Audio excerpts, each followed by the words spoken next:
2014-15ರಲ್ಲಿ ಉನ್ನತ ಶಿಕ್ಷಣ ಕ್ಷೇತ್ರದಲ್ಲಿ 3.5 ಕೋಟಿಗಿಂತ ಕಡಿಮೆ ವಿದ್ಯಾರ್ಥಿಗಳಿದ್ದರು. ಅದು ಈಗ 4.5 ಕೋಟಿಗೆ ಏರಿದೆ ಹಾಗೂ 2030ರ ವೇಳೆಗೆ ಈ ಸಂಖ್ಯೆಯನ್ನು ದ್ವಿಗುಣಗೊಳಿಸುವ ಗುರಿಯನ್ನು ಕೇಂದ್ರ ಸರ್ಕಾರ ಹೊಂದಿದೆ ಎಂದು ಕೇಂದ್ರ ಶಿಕ್ಷಣ ಸಚಿವ ಧರ್ಮೇಂದ್ರ ಪ್ರಧಾನ್ ಇಂದು ದೆಹಲಿಯಲ್ಲಿ ಹೇಳಿದರು.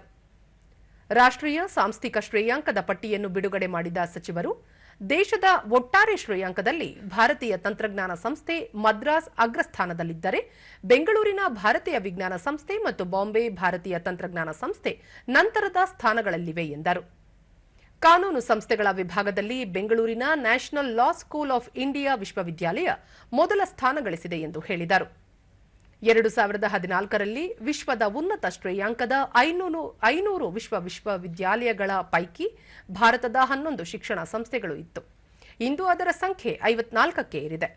ಟೈಮ್ಸ್ ಉನ್ನತ ಶಿಕ್ಷಣ ಶ್ರೇಯಾಂಕಗಳಲ್ಲಿ ಭಾರತದ ಶ್ರೇಯಾಂಕವು 2019ರಲ್ಲಿ 49ರಿಂದ ಇಂದು 113ಕ್ಕೆ ಏರಿದೆ.